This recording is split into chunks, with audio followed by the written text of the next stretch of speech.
नहीं। नमस्कार। हमारा देश और पूरा विश्व आज कोविड-19 की चुनौती का सामना कर रहा है। कोविड-19 अभी खत्म नहीं हुआ है। ऐसे में हमारा फर्ज है कि हम सतर्क रहें। इसलिए जब तक दवाई नहीं तब तक कोई ढिलाई नहीं। कोरोना से बचाव के लिए जरूरी है नियमित रूप से हाथ धोना, मास्क पहनना और आपस में उचित दूरी बनाए रखना। याद रखिए, 2 गज दूरी मास्क है जरूरी। खांसी, बुखार या सांस लेने में कठिनाई होने पर हेल्पलाइन नंबर 1075 पर संपर्क करें। चैप्टर 10 का अध्ययन कर रहे हैं, जो कि है तरंग प्रकाश की, जिसमें आप व्यतिकरण को पढ़ चुके हैं। किरण प्रकाशिकी के बाद आपने तरंग प्रकाशिकी को समझना शुरू किया है। उसके कुछ रिवीजन के क्वेश्चन आज के इस लेक्चर में हम समझेंगे, क्वेश्चन आंसर फॉर्मेट में। तो पहला प्रश्न, तरंग प्रकाशिकी जो आपने पढ़ा है, आपने समझा होगा तरंगाग्र, वेव फ्रंट क्या होता है। देखिए, वेव फ्रंट है क्या? यदि कोई माध्यम है और उसमें तरंग चल रही है, संचरित हो रही है, तो किसी भी क्षण पर समान कला में स्थित कणों के बिंदु पथ को तरंगाग्र कहते हैं। ये तरंगाग्र की परिभाषा है। कैसे? यदि आप एक पानी में, झील में पानी भरा हुआ है, उसमें एक पत्थर डालेंगे तो आपको रिंग बनते दिखाई देंगे। तो वहां पर जो समान कला में कंपन करने वाले माध्यम के कण हैं, उस पर एक सर्किल खींचा जाए, सर्किल बनेगा, उस बिंदु पथ को कहते हैं तरंगाग्र। और तरंगाग्र के लंबवत जो रेखा खींची जाती है उसको कहा जाता है किरण। ठीक है। अब तरंगाग्र 3 प्रकार के होते हैं। पहली बात, ये पहला प्रकार क्या है? यदि प्रकाश स्रोत बिंदु के समान है, बिंदुवत है, तो उससे सीमित दूरी पर जो तरंगाग्र बनता है उसको हम कहते हैं गोलीय तरंगाग्र। ठीक है। दूसरा, यदि प्रकाश स्रोत स्लिट के आकार का है, झिर्री के आकार का है, जो कि यंग के द्विस्लिट प्रयोग में आप पढ़ेंगे, आप समझेंगे, यदि वो झिल्ली के आकार का है तो उससे सीमित दूरी पर जो तरंगाग्र बनता है उसको हम कहते हैं बेलनाकार तरंगाग्र। ठीक है। तीसरा, प्रकाश स्रोत चाहे बिंदु के आकार का हो, चाहे वो स्लिट के आकार का हो, झिर्री के आकार का हो, उससे असीमित दूरी पर जो तरंगाग्र बनता है उसको कहते हैं समतल तरंगाग्र। तो 3 प्रकार के तरंगाग्र हो गए, गोलीय तरंगाग्र, बेलनाकार तरंगाग्र और समतल तरंगाग्र। ठीक है। ये तो तरंगाग्र हुआ। इस तरह से गोलीय तरंगाग्र है ये। यदि तरंग माध्यम में संचरित हो रही है तो माध्यम के कण विस्थापित होने लगते हैं, वो कंपन करने लगते हैं। और कंपन करने में जितने कण समान कला में कंपन करते हैं उस पर एक पृष्ठ खींचा जाए तो वो तरंगाग्र कहलाता है। और उस पृष्ठ के लंबवत हम रेखा खींचें तो इसको कहते हैं हम किरण। इसी तरह से ये समतल तरंगाग्र है। दूसरा क्वेश्चन हम देखते हैं क्या है। दूसरा प्रश्न है हमारा, हाइगेन्स के द्वितीयक तरंगिका सिद्धांत को समझाइए। देखिए, तरंग सिद्धांत हाइगेन ने दिया। इससे पहले आपने समझा कि न्यूटन ने कार्पस्क्यूलर थ्योरी दी थी, कणिका सिद्धांत दिया था। उसमें उन्होंने कहा कि प्रकाश कणों के रूप में चलता है, जो कि द्रव्यमान रहित कण होते हैं। और उन्होंने उनका कणिका सिद्धांत इसलिए अमान्य कर दिया गया कि कुछ कॉन्सेप्ट ऐसी थी जिनको समझाने में, जिनको समझने में आगे परेशानी हुई। उन्होंने एक बात कही थी कि सघन माध्यम में प्रकाश की चाल कम होती है और विरल माध्यम में अधिक होती है। जब फोको ने प्रयोग किया और विभिन्न माध्यमों में प्रकाश की चाल निकाली तो ये तथ्य निकल कर आया कि विरल माध्यम में प्रकाश की चाल अधिक होती है और सघन माध्यम में कम होती है। इससे न्यूटन का कणिका सिद्धांत फेल हो गया। तब हाइगेन ने यह कहा प्रकाश तरंगों के रूप में चलता है। और उस पूरी ज्योमेट्री को समझाने के लिए, ऑप्टिक्स को समझाने के लिए उन्होंने एक ज्योमेट्री डेवलप की और उस ज्योमेट्री को द्वितीयक तरंगिका सिद्धांत कहते हैं। ये क्या है? किसी तरंगाग्र पर स्थित प्रत्येक बिंदु तरंग स्रोत का कार्य करता है, जिससे नई तरंगें उत्पन्न होती हैं, जिन्हें द्वितीयक तरंगिकाएं कहते हैं। यह पहला पॉइंट है सेकेंडरी वेव प्रिंसिपल का। किसी तरंगाग्र पर स्थित प्रत्येक बिंदु किसका काम करता है? तरंग स्रोत का, जिससे नई तरंगें उत्पन्न होती हैं, जिनको हम कहते हैं सेकेंडरी वेवलेट्स या द्वितीयक तरंगिकाएं।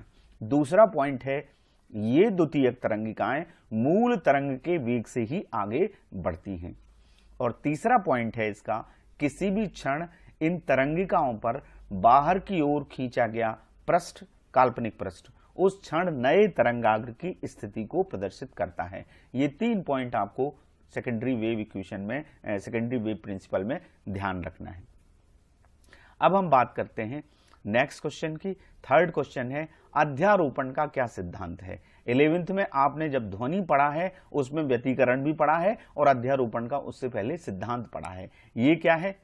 जब दो या दो से अधिक तरंगें किसी माध्यम में चलकर एक दूसरे पर अध्यारोपित होती हैं तो किसी भी क्षण माध्यम के किसी कण का परिणामी विस्थापन प्रत्येक तरंग के कारण उस कण के विस्थापनों के सदिश योग के बराबर होता है।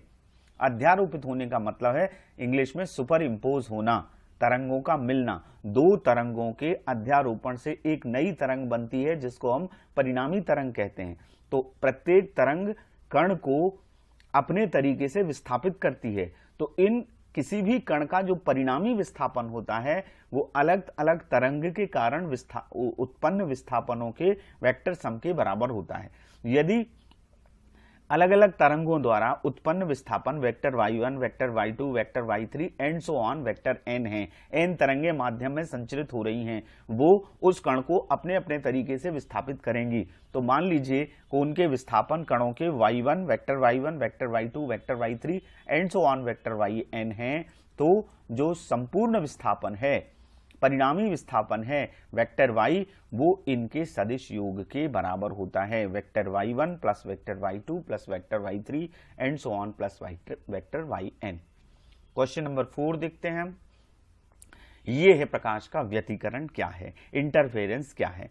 आपने हालांकि पिछले वीडियो में समझ लिया है, हम केवल क्वेश्चन आंसर फॉर्मेट में इसको रिवाइज कर रहे हैं। व्यतिकरण की परिभाषा क्या है? जब लगभग समान आयाम और समान आवृत्ति की दो प्रकाश तरंगें एक ही दिशा में गमन करती हैं तो उनके अध्यारोपण के कारण परिणामी तरंग की तीव्रता में, इंटेंसिटी में परिवर्तन होता है। इस घटना को व्यतिकरण कहते हैं। या तो तीव्रता बढ़ जाती है या तीव्रता घट जाती है। देखिए, तीव्रता आयाम के वर्ग के अनुक्रमानुपाती होती है। आयाम यदि घटता है तो तीव्रता भी घटती है। ठीक है, तो दो तरंगों के जो कि कंडीशन क्या है, लगभग समान आयाम हो, A1 और A2 के बीच में थोड़ा सा अंतर हो, लेकिन आवृत्ति फ्रीक्वेंसी समान हो और एक ही दिशा में, ये सब स्पष्ट व्यतिकरण की शर्तें भी हैं। इसी परिभाषा से हम शर्तें निकाल लेते हैं। 2-3 शर्तें यहीं से निकल जाती हैं कि दोनों तरंगों के आयाम समान होना चाहिए, आवृत्ति समान होनी चाहिए, दोनों तरंगें एक ही दिशा में गमन करनी चाहिए। तो जब ऐसा होता है तो अध्यारोपण के कारण तीव्रता में परिवर्तन होता है। या तो तीव्रता अधिकतम होती है या तीव्रता न्यूनतम होती है, बढ़ जाती है या घट जाती है। जब दोनों तरंगें समान कला में मिलती हैं, यानी शीर्ष पर शीर्ष अध्यारोपित होता है और गर्त पर गर्त अध्यारोपित होता है, ये कहलाता है समान कला में मिलना, समान कला में अध्यारोपित होना। तो उस प्रकार के व्यतिकरण को कहते हैं हम कंस्ट्रक्टिव इंटरफेरेंस, संपोषी व्यतिकरण या रचनात्मक व्यतिकरण। और जब दोनों तरंगें विपरीत कला में मिलती हैं, यानी शृंग पर गर्त पड़ता है और या गर्त पर शृंग पड़ता है, अपोजिट फेस में मिलती हैं, शीर्ष पर गर्त पड़े और गर्त पर शीर्ष का अध्यारोपण हो, तो वो विनाशी व्यतिकरण, वहां तीव्रता न्यूनतम हो जाती है, तीव्रता घट जाती है, यहां तीव्रता बढ़ जाती है। इसको कहते हैं संपोषी व्यतिकरण और दूसरे को कहते हैं विनाशी व्यतिकरण। नेक्स्ट क्वेश्चन हम देख लेते हैं। संपोषी और विनाशी व्यतिकरण के लिए आवश्यक प्रतिबंध क्या है? तो देखिए, संपोषी व्यतिकरण तब होता है जब दोनों तरंगों के बीच में कलांतर पाई का समगुणक हो, सम संख्या का गुणा हो पाई में। जो एंगल बनेगा दोनों तरंगों के बीच में, जो फाई है, कलांतर मतलब फाई, तो वो समगुणक होना चाहिए पाई का या 0 होना चाहिए। यानी 2 पाई हो सकता है, 4 पाई हो सकता है, 6 पाई हो सकता है या 0 हो सकता है। कॉस फिर फाई का मान क्या आ जाता है? 1 आ जाता है। कॉस 0 1 होता है, 1 हो जाता है तो आयाम बढ़ जाता है। आयाम A, परिणामी आयाम A इक्वल्स टू आता है A1 प्लस A2, ये मैक्सिमम होता है। जब आयाम मैक्सिमम होता है तो तीव्रता भी क्या हो जाती है? मैक्सिमम हो जाती है। या दूसरी शर्त मार्गांतर से संबंधित है, पथांतर 0 हो या तरंग दैर्घ्य के आधे λ/2 का समगुणक होना चाहिए। ये आवश्यक प्रतिबंध काहे के लिए है? संपोषी व्यतिकरण के लिए। इन सबको आप नोट करते जाइए। दूसरा, हम इन सिंपल वे में हम कह सकते हैं जब दोनों तरंगें समान कला में अध्यारोपित होती हैं, वही बात शीर्ष पर शीर्ष और गर्त पर गर्त, तो तीव्रता बढ़ती है, इसको कहते हैं संपोषी व्यतिकरण। और विनाशी व्यतिकरण के लिए प्रतिबंध क्या है? दोनों तरंगों के बीच में कलांतर पाई का विषम गुणक होना चाहिए, या तो पाई हो या 3 पाई हो या 5 पाई हो या 7 पाई हो एंड सो ऑन हो, तब कॉस पाई की वैल्यू क्या आएगी? -1 आएगी। -1 आएगी तो कैपिटल ए जो परिणामी आयाम है वो A1 - A2 आएगा, यानी आयाम डिक्रीज होगा, एम्पलीट्यूड घटेगा, घटेगा तो तीव्रता भी घटेगी, तीव्रता घटेगी यानी विनाशी व्यतिकरण होगा। और पथांतर संबंधी, मार्गांतर संबंधी, यहां क्या था? λ/2 का समगुणक, यहां होगा λ/2 का विषम गुणक होना चाहिए, या दोनों तरंगें विपरीत कला में अध्यारोपित होनी चाहिए, तब होता है विनाशी व्यतिकरण। तो ये संपोषी और विनाशी व्यतिकरण के आवश्यक प्रतिबंध हैं, इनको आप नोट करें अपनी कॉपी में। नेक्स्ट 6 क्वेश्चन हम देखते हैं क्या है। 6वां क्वेश्चन ये है, क्या व्यतिकरण की घटना में ऊर्जा संरक्षण नियम का पालन होता है? तो बिल्कुल पालन होता है, ये ऊर्जा संरक्षण नियम के अनुकूल है। व्यतिकरण की घटना आपने पढ़ी है कि कुछ बिंदुओं पर तीव्रता न्यूनतम होती है, कुछ बिंदुओं पर तीव्रता अधिकतम होती है, तो ये ऊर्जा संरक्षण है। कैसे है? इसमें विनाशी व्यतिकरण की स्थिति में परिणामी आयाम क्या होता है? न्यूनतम होता है, और तीव्रता भी वहां क्या हो जाती है? न्यूनतम हो जाती है। मैंने बताया कि तीव्रता आयाम के वर्ग के अनुक्रमानुपाती होती है, आयाम मिनिमम होगा तो इंटेंसिटी भी क्या हो जाएगी? मिनिमम हो जाएगी। वहां पर इस सब कारण से तीव्रता के मिनिमम होने से ऊर्जा भी क्या हो जाती है? न्यूनतम हो जाती है। यहां जो विनाशी व्यतिकरण के स्थान हैं, वहां की जो ऊर्जा है वो उन स्थानों पर ट्रांसफर हो जाती है जहां संपोषी व्यतिकरण होता है। तो जो ऊर्जा यहां घटी, जो ऊर्जा यहां विलुप्त हुई, वो कहां प्रकट हुई? संपोषी व्यतिकरण जिन स्थानों पर हो रहा है वहां पर ऊर्जा प्रकट हो जाती है। तो हम ये कह सकते हैं कि व्यतिकरण की घटना में ऊर्जा का पुनर्वितरण होता है, ऊर्जा का क्षय नहीं होता, इसलिए व्यतिकरण की घटना ऊर्जा संरक्षण नियम के अनुकूल है। नेक्स्ट 7 क्वेश्चन है, ये 7th क्वेश्चन हम देखते हैं, वो क्या है हमारा? स्पष्ट व्यतिकरण की आवश्यक शर्तें क्या हैं? देखिए, अभी हमने व्यतिकरण की डेफिनेशन पढ़ी, जब दो लगभग समान आयाम और समान आवृत्ति की तरंगें एक साथ एक ही दिशा में गमन करती हैं तो उनके अध्यारोपण से परिणामी तीव्रता में परिवर्तन होता है। इनमें 3 बातें तो हमें परिभाषा से ही मिल गई। क्या? यंग का बाइस्लिट एक्सपेरिमेंट जब हम करते हैं तो एक स्लिट से 2 स्लिट बनाते हैं, ठीक है, तो वो कोहेरेंट सोर्स कहलाते हैं, कला संबद्ध स्रोत कहलाते हैं, वो भी इसकी एक कंडीशन है। तो पहली कंडीशन क्या हुई? आवश्यक शर्तें स्पष्ट व्यतिकरण के लिए, पहला, दोनों तरंगों के आयाम लगभग बराबर होने चाहिए। दूसरी शर्त क्या है? दोनों तरंगों की आवृत्तियां समान होनी चाहिए। तीसरा, दोनों तरंगें एक ही दिशा में गमन करनी चाहिए। ये 3 हमें व्यतिकरण की परिभाषा से पॉइंट मिल जाते हैं। हम उस डेफिनेशन को जब गौर से पढ़ते हैं तो हमें ये 3 शर्तें उसमें आपको समझ में आ जाएंगी। चौथी शर्त क्या है? दोनों प्रकाश स्रोत संकीर्ण होना चाहिए, नैरो होना चाहिए। 5वीं शर्त क्या है? दोनों प्रकाश स्रोत एक दूसरे के निकट होना चाहिए, पास पास होना चाहिए, तभी स्पष्ट व्यतिकरण पर्दे पर दिखाई देता है। पर्दे पर हमें फ्रिंजें दिखाई देती हैं, उनको कहते हैं पट्टियों को फ्रिंजें, ठीक है। कुछ फ्रिंजें चमकीली फ्रिंजें मिलती हैं जिनको दीप्त फ्रिंज कहते हैं, कुछ जिन पर तीव्रता न्यूनतम होती है वो काली फ्रिंज होती हैं, या कम जिन पर लाइट होता है उनको कहते हैं हम अदीप्त फ्रिंजें, ठीक है। तो जिन पर तीव्रता अधिकतम होती है दीप्त फ्रिंजों पर, वहां क्या हो रहा है? संपोषी व्यतिकरण, और जहां हमें काली फ्रिंजें मिल रही वहां क्या हो रहा है? विनाशी व्यतिकरण। तो ये तभी मिलता है जब इन शर्तों का पालन हो। 6वां, प्रकाश स्रोत एक वर्णी होना चाहिए। एक वर्णी होगा तभी कला संबद्ध स्रोत होगा, तभी हमें स्पष्ट व्यतिकरण दिखाई देगा। यदि हम श्वेत प्रकाश का इस्तेमाल करेंगे तो वहां हमें बहुत सारे रंग पर्दे पर दिखाई देंगे। 7वां हमारा पॉइंट क्या है? दोनों प्रकाश स्रोत कला संबद्ध होना चाहिए। ये जो कला संबद्ध है ये कोहेरेंट, हम अगले क्वेश्चन में इसको देखेंगे कि इसका मतलब क्या है। तो ये 7 कंडीशन है, 5 एग्जाम में पूछी जाती हैं, इनको आप नोट कर लीजिएगा और ध्यान भी रखिएगा। नेक्स्ट क्वेश्चन हमारा 7th क्वेश्चन है, कला संबद्ध स्रोत क्या हैं, इन्हें प्राप्त करने की शर्तें क्या हैं। देखिए, एक स्रोत से जब हम दो स्रोत बनाते हैं तभी वो कला संबद्ध कहलाते हैं, वो कला संबद्ध स्रोत की तरह कार्य करते हैं। आप दो मोमबत्तियों से व्यतिकरण की घटना को पर्दे पर स्पष्ट नहीं दे सकते, दो बल्ब व्यतिकरण नहीं कर सकते। इसके लिए क्या करना पड़ता है, एक ही स्रोत से, एक ही सोर्स से दो सोर्स हमें डेवलप करने पड़ते हैं, इसलिए हम दो स्लिट आगे लगाते हैं। ऐसे दो स्रोत जिनसे निकलने वाली तरंगों की आवृत्तियां समान होती हैं तथा जिनमें कलांतर शून्य होता है अथवा नियत होता है। फ्रीक्वेंसी समान होना चाहिए। अलग अलग सोर्स हम इस्तेमाल करेंगे तो उनकी फ्रीक्वेंसीज अलग अलग होंगी, फ्रीक्वेंसीज अलग अलग होंगी तो जो पर्दे पर व्यतिकरण का प्रतिरूप है वो हमें स्पष्ट दिखाई नहीं देगा।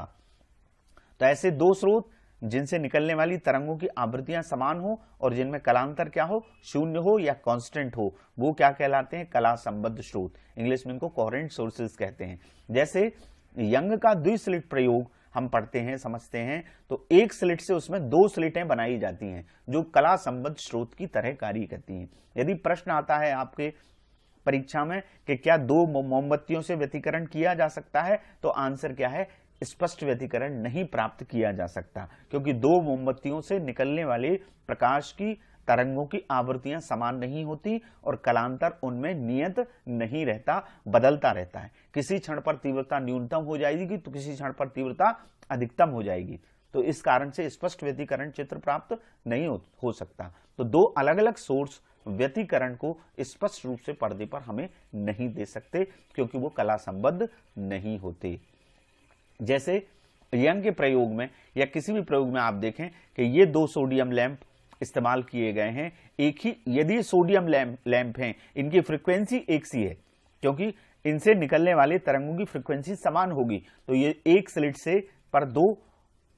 से दो स्लिट हमने बनाई और पर्दे पर व्यतिकरण चित्र मिलेगा तो स्पष्ट चित्र मिलेगा। नेक्स्ट क्वेश्चन हम देखते हैं, 8th क्या है, यंग के द्विस्लिट प्रयोग में फ्रिंज की चौड़ाई किन किन कारकों पर निर्भर करती है। तो हमने डेरिवेशन समझा है, beta is equal to lambda D upon D. जब हमारे पास डेरिवेशन है तो इसमें रटने जैसी कोई बात नहीं है, तो रटना तो है ही नहीं, हमें समझना है।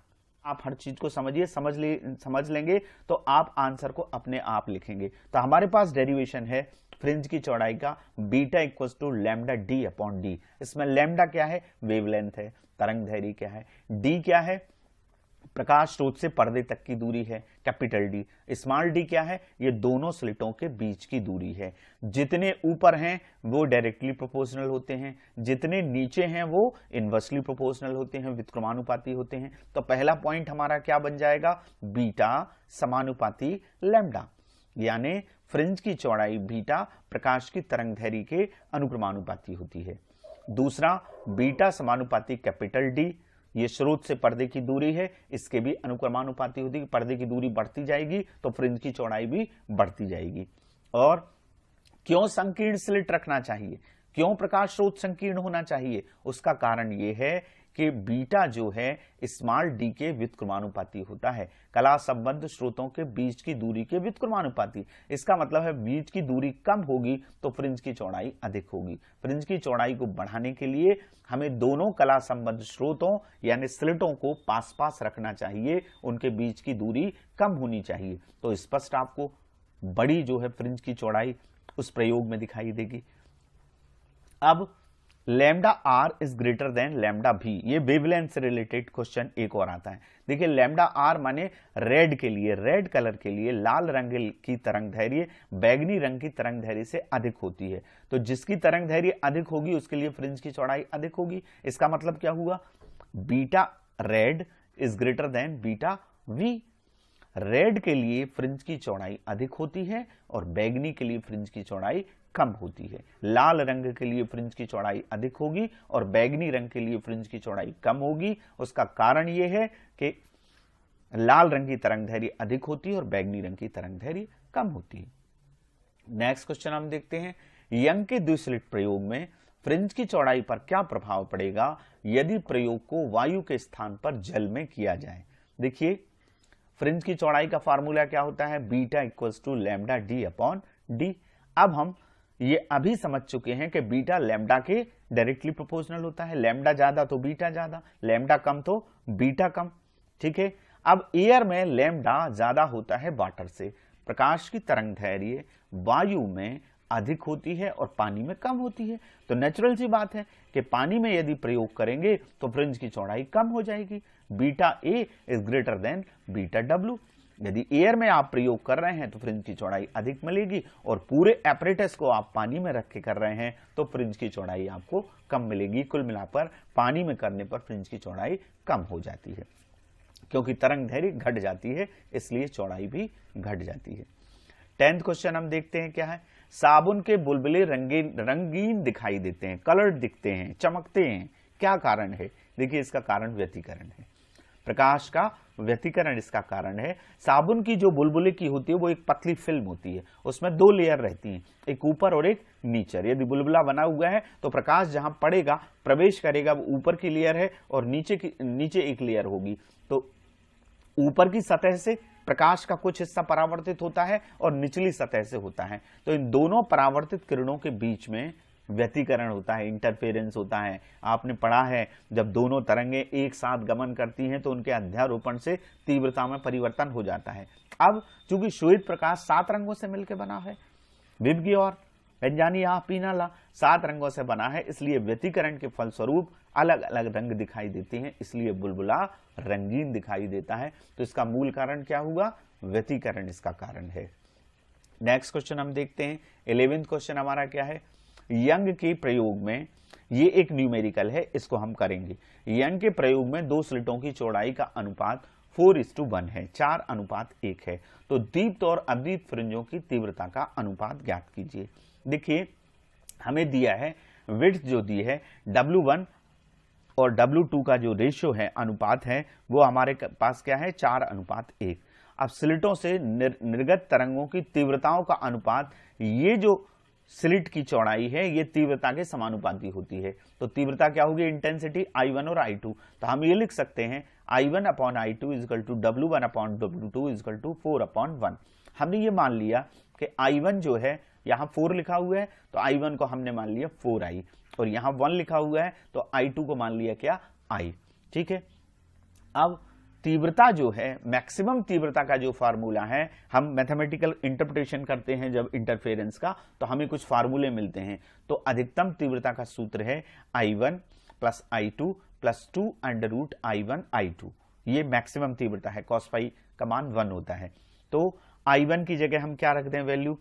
4I, ये दिख रही है आपको, ये 4I हमने रख दिया। I2 की वैल्यू क्या रख दें? I, ये रख दिया। यहां अंदर √I1I2 है तो 4I × I हो जाएगा। अब इसको सॉल्व कर लीजिए, ये क्या आ गया? 5I का आ गया, और ये 4 का जो वर्गमूल निकला वो 2 निकला, I² का I निकला, 2 बाहर है, 2 × 2 4I, तो 5 और 4 9, 9I आ जाएगा। तो I मैक्सिमम हमारे पास क्या आ गया? 9I आ गया। अब मिनिमम क्या निकाल लेंगे? जरा सा डिफरेंस है मिनिमम के फार्मूले में। I मिनिमम के फार्मूले में यहां पर माइनस आ जाएगा। I1 + I2 - 2√I1 × I2। I1 की वैल्यू रख दीजिए 4I, I2 की रख दीजिए I, और ये 4I × I। 4I और I क्या हो गया? 5I। यहां 2I हमारा इसका रूट निकला, वर्गमूल निकला, तो 2 2 जा 4I। 5I में से 4I को हम, ये 2 × 2I आ गया, 4I आ गया, माइनस कर देंगे 5I में से 4I को, तो I बचेगा। तो मिनिमम क्या आ गई? I आ गई। इन दोनों का हम क्या निकाल लेंगे? अनुपात निकाल लेंगे। अनुपात पूछा गया है प्रश्न में, तो I maximum upon I minimum equals to क्या आ जाएगा? 9I/I। ये I से I हमारा कैंसिल हो गया, नीचे 1 आ गया, तो 9:1 आ जाएगा। तो I मैक्सिमम × I मिनिमम का अनुपात क्या आएगा? 9:1। ये फार्मूले आपने जो मैथमेटिकल इंटरप्रिटेशन किया हुआ है, डेरिवेशन किए होंगे, तो मैक्सिमम के फार्मूले में प्लस और मिनिमम के फार्मूले में माइनस, ध्यान रखिएगा। नेक्स्ट क्वेश्चन हम करते हैं 12th। 12वां क्वेश्चन ये है कि यंग के प्रयोग में 6000 एंगस्ट्रॉम का प्रकाश प्रयुक्त किया गया है, और इससे फ्रिंज की चौड़ाई 2 mm 2 मिलीमीटर प्राप्त होती है। यदि तरंग दैर्घ्य 4800 एंगस्ट्रॉम कर दी जाए तो फ्रिंज की चौड़ाई क्या होगी? देखिए, सबसे पहले 2 mm को हमें मीटर में बदलना पड़ेगा, एंगस्ट्रॉम को मीटर में बदलना पड़ेगा। एक एंगस्ट्रॉम में 10⁻10 मीटर होते हैं। 11 से आप पढ़ रहे हैं, 1 एंगस्ट्रॉम बराबर 10 की घात ऋण 10 मीटर। तो लैम्डा 1 हमको क्या दिया है, 6000 एंगस्ट्रॉम। 6000 में हमने 10 की घात ऋण 10 का गुणा किया, ये 3 प्लस के शून्य है, ये माइनस का है, तो 10 की घात 3 हुआ, 10 की घात 3 प्लस का हुआ, 10 की घात ऋण 10 में से प्लस के 3 माइनस होंगे तो 6 into 10 to the power minus 7 आएगा। ये फार्मूला ध्यान रखिएगा, जब भी आप एंगस्ट्रॉम को मीटर में बदलते हैं तो वहां पर 10 की घात ऋण 10 का आपको गुणा करना है। तो 6 into 10 to the power minus 7 metre. Beta 1 2 mm थी, 2 mm को हमने मीटर में बदलना है तो 1 मिलीमीटर 10 की घात ऋण 3 मीटर के बराबर होता है, हमने 10 की घात ऋण 3 का गुणा कर दिया। दूसरी कंडीशन में हम जब प्रयोग करते हैं तो 4800 एंगस्ट्रॉम लिए, 4800 को जब बदलेंगे तो सिंपली 10 की घात ऋण 10 का गुणा करेंगे तो 4.8 into 10 to the power minus 7 आएगा, ठीक है। और बीटा 2 हमको निकालना है, तो समानुपाती होती है बीटा, तो हमारा फार्मूला क्या बन जाएगा, बीटा लैम्डा के समानुपाती होता है, बीटा 1 अपॉन बीटा 2 बराबर लैम्डा 1 अपॉन लैम्डा 2। बीटा 1 की वैल्यू रखिए, बीटा 1 की क्या है, यहां देखिए 2 into 10 to the power minus 3, ये रख दिया। बीटा 2 हमको निकालना है, लैम्डा 1 की वैल्यू रखिए 6 into 10 to the power minus 7, ये रख दी। लैम्डा 2 की वैल्यू रखिए 4.8 into 10 to the power minus 7, ये रख दी। ये सब कैंसिल हो जाएंगे, 10 टू द पावर माइनस 7 अभी हम कर देंगे। ये हमारे पास आया, हमने क्या किया, बीटा 2 निकालना है तो हमने इसको पहले पलटा दिया, तो बीटा 2 ऊपर आ गया, ये नीचे आ गया, ये पलट गया, ठीक है। अब हम इसको इजीली सॉल्व कर सकते हैं, कैसे कर सकते हैं, देखिए यहाँ 0.8 आ गया, कैसे आएगा, 10 टू द पावर माइनस 7 से 10 to the power minus 7 cancel हो गया, 6 से हमने 4.8 को कैंसिल हुआ, 6 48, यहाँ क्या आएगा, 8 आएगा, वेरी सिंपल, 0.8 पॉइंट लगा हुआ है तो 0.8 आ गया। इसका क्रॉस मल्टीप्लीकेशन कर दीजिए, इसमें 2 into 10 to the power minus 3 का, तो क्रॉस मल्टीप्लीकेशन करेंगे तो ये आएगा 8 दूनी 16, 1.6 into 10 to the power minus 3 metre. हम ये कह सकते हैं 1.6 mm। आप देख लीजिए यहां 2 mm मिल रही थी, 6000 जब तरंग दैर्घ्य थी, तरंग दैर्घ्य को घटा दिया तो फ्रिंज की चौड़ाई भी घट गई, फ्रिंज की चौड़ाई लैम्डा के समानुपाती होती है। तो इस आंकिक, ये एप्लीकेशन क्वेश्चन होते हैं जो आंकिक प्रश्न होते हैं, तो यहां पर आपको ये पता चल गया कि पहले ज्यादा तरंग दैर्घ्य थी तो चौड़ाई ज्यादा प्राप्त हो रही थी, तरंग दैर्घ्य को घटा दिया तो चौड़ाई कम प्राप्त हो रही है, तो फ्रिंज की चौड़ाई लैम्डा के समानुपाती होती है, अनुक्रमानुपाती होती है। नेक्स्ट क्वेश्चन 13 देखते हैं क्या है, दो तरंगों की तीव्रताओं का अनुपात 1:9 है, 1 और 9 है, तो व्यतिकरण में महत्तम और न्यूनतम तीव्रताओं का अनुपात ज्ञात कीजिए। देखिए I1 अपॉन I2 दिया है 1/9, अधिकतम और न्यूनतम तीव्रता का अनुपात निकालना है। आपको पता है कि तीव्रता आयाम के वर्ग के अनुक्रमानुपाती होती है। हम ये लिख सकते हैं I1 upon I2 equal to A1 square upon A2 square. अब 1/9 I1 बटे I2 का मान है, तो A1 square upon A2 square ये 1/9 आ जाएगा, वर्ग हटा दीजिए तो वर्गमूल निकल जाएगा, तो 1 का वर्गमूल 1, 9 का वर्गमूल 3, तो A1 अपॉन A2 क्या गया 1/3। अब हम ये मान लेते हैं कि A1 जो है हमारा x है, ये 1 है ना ऊपर, और A2 को हमने मान लिया 3x। अब I maximum upon I minimum, ये जो फार्मूला है I समानुपाती A स्क्वायर, ये मैक्सिमम में क्या आता है आयाम A1 प्लस A2, और मिनिमम क्या आता है A1 माइनस A2। दोनों तरंगों के आयाम जुड़ जाते हैं तो आयाम अधिकतम हो जाता है, दोनों तरंगों के आयाम घटते हैं तो आयाम न्यूनतम हो जाता है विनाशी व्यतिकरण में। ये संपोषी व्यतिकरण है और ये विनाशी व्यतिकरण है, तो A1 प्लस A2 का स्क्वायर और A1 माइनस A2 का स्क्वायर, ये वैल्यू रख दीजिए। A1 की वैल्यू x, A2 की वैल्यू 3x, यहां भी नीचे वैल्यू रखाएगी, ये 4x का स्क्वायर आ जाएगा ऊपर, यहां माइनस 3x प्लस x है तो यहां माइनस 2x आएगा, 4x स्क्वायर आ गया ऊपर, 4x का स्क्वायर करेंगे तो ये आ जाएगा 4 4 जा 16, 16x स्क्वायर, नीचे 4x स्क्वायर, x स्क्वायर से x स्क्वायर कैंसिल हो गया, 4 से ये 16 कैंसिल होगा, तो यहां फिर से क्या आ जाएगा 4:1 आ जाएगी। I maximum upon I minimum is equal to 4:1, 4:1, ये हमारा आंसर आ गया, महत्तम और न्यूनतम तीव्रताओं का अनुपात। तो इस तरह से आज हमने कुछ न्यूमेरिकल्स और कुछ छोटे क्वेश्चन किए, तरंग प्रकाशिकी का रिवीजन किया। तो आप अब घर पर रहकर अभ्यास करिएगा, दोहराइएगा और अपने टीचर्स के मार्गदर्शन में समझिएगा थैंक यू वेरी मच। किशोर अवस्था संबंधित समस्याओं के परामर्श हेतु समर्पित उमंग किशोर हेल्पलाइन के टोल फ्री नंबर 144225 पर संपर्क करें।